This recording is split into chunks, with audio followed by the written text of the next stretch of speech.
He always believed his driver was loyal, but one night when he secretly followed him home, what he discovered in the dark would change everything forever. The sun was sinking behind the crowded African market. Vendors shouted prices, motorbikes roared past, and the smell of roasted corn filled the air. But inside a black military jeep parked quietly at the corner, there was silence. Ibrahim, a respected military officer, sat in the driver's seat, watching a man he had trusted for years, his driver, Musa. Something had changed about him. He had become distant, secretive, nervous. He avoided eye contact, stayed late after duty, and once, Ibrahim caught him hiding a small envelope under the seat. That moment haunted Ibrahim for days. Finally, he made a decision. "I'll follow him tonight," he whispered to himself. As evening fell, Musa started the engine as usual. He dropped Ibrahim at his house, saluted respectfully, and drove away into the dusk. But what Musa didn't know, Ibrahim had already switched cars. A small, unmarked vehicle now tailed him through the narrow streets. The roads grew quieter as they left the city center. Street lights flickered weakly, casting ghostly shadows on the walls. Musa turned left, not toward his home, but into an old, deserted market lane. Ibrahim's instincts sharpened. Something was wrong. He parked a few meters away, stepped out quietly, and followed on foot. Musa stopped beside an abandoned warehouse. He looked around, then knocked 3 times on a rusty metal door. A muffled voice answered from inside.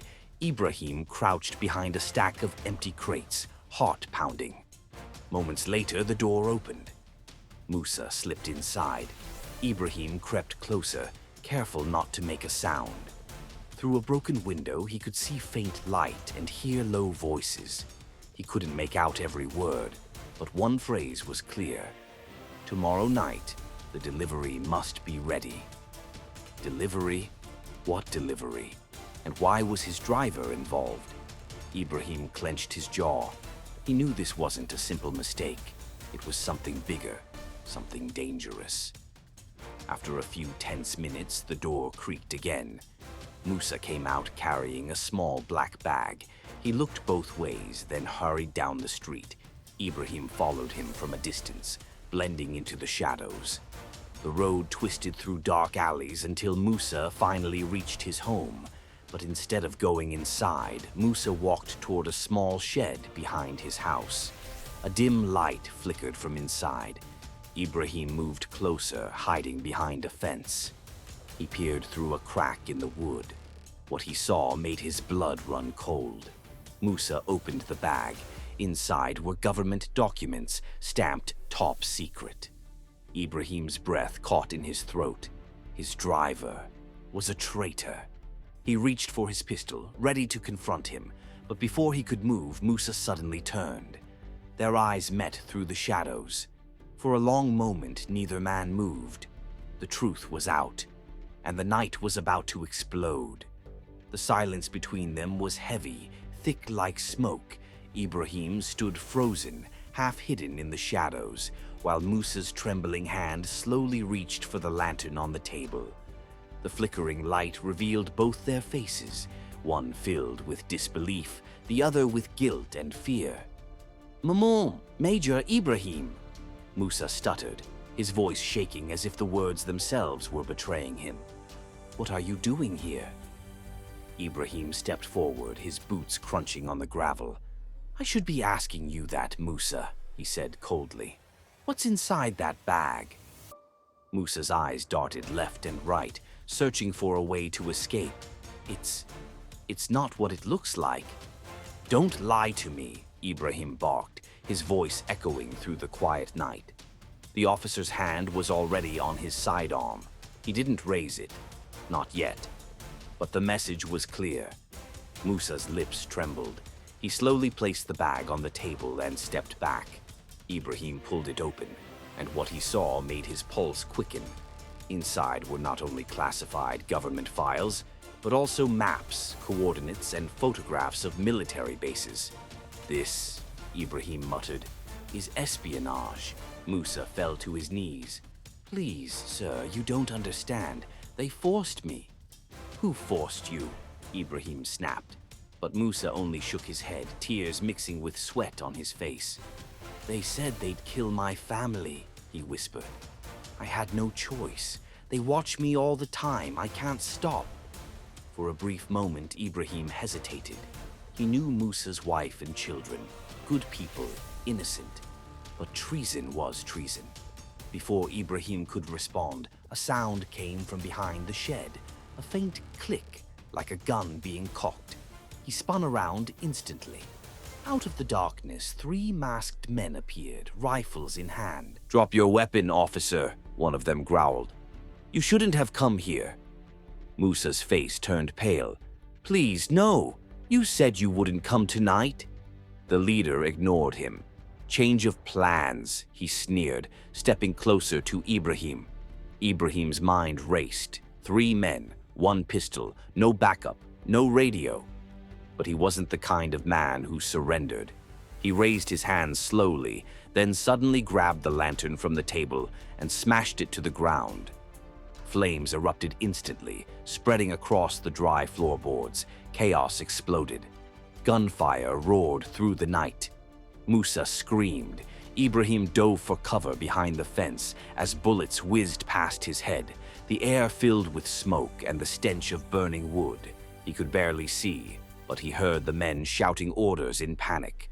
One of them yelled, "Get the files! Don't let him take them!" Ibrahim fired back, taking down one attacker with a single precise shot. The others retreated toward the alley. Through the chaos, Musa crawled toward Ibrahim. "Sir, we have to leave. The fire!" Before he could finish, a burning beam collapsed behind them. The whole shed was turning into an inferno. Ibrahim grabbed the bag of documents and pulled Musa to his feet. "Move!" he shouted. They burst through the back wall as the flames swallowed everything. Outside, the night air hit them like ice. They ran through the dark alley, lungs burning, until they reached the officer's jeep parked at the corner.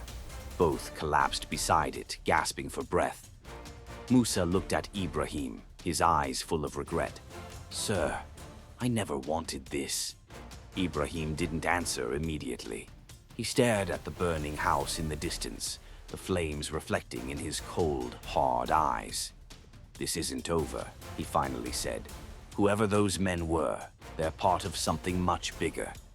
He looked at Musa. "And now you're going to help me find them."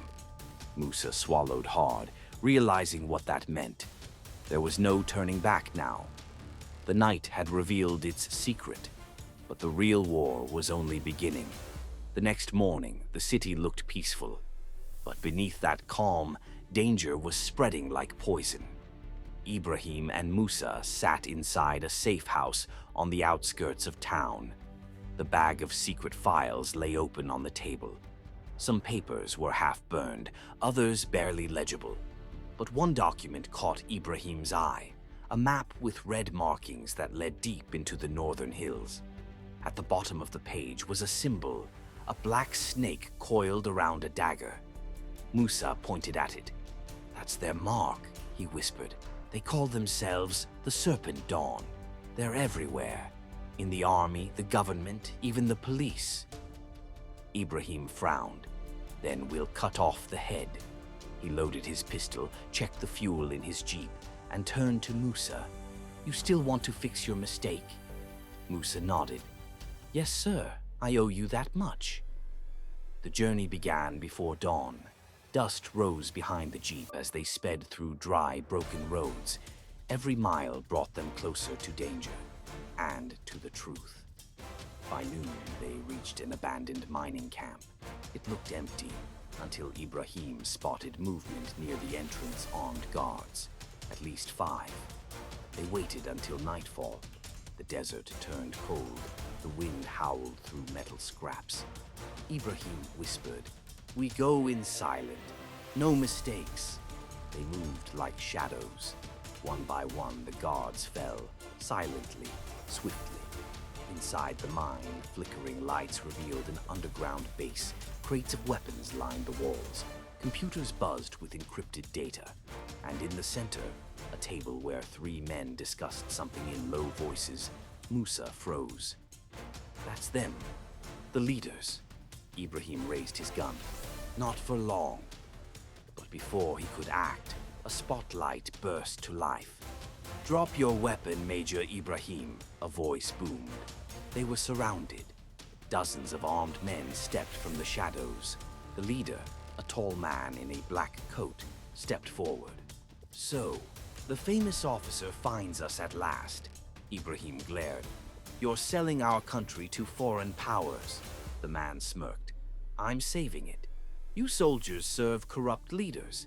We'll build a new order, one ruled by power, not politics." Ibrahim clenched his fists. "You'll rule over ashes." With lightning speed, he grabbed a flash grenade from his belt and threw it. The explosion of light blinded everyone. Gunfire erupted again. Chaos and echoes in the mine. Musa ducked behind a crate, firing wildly. One bullet hit the control panel, causing sparks to fly. "Sir!" Musa shouted. "The generators are overheating."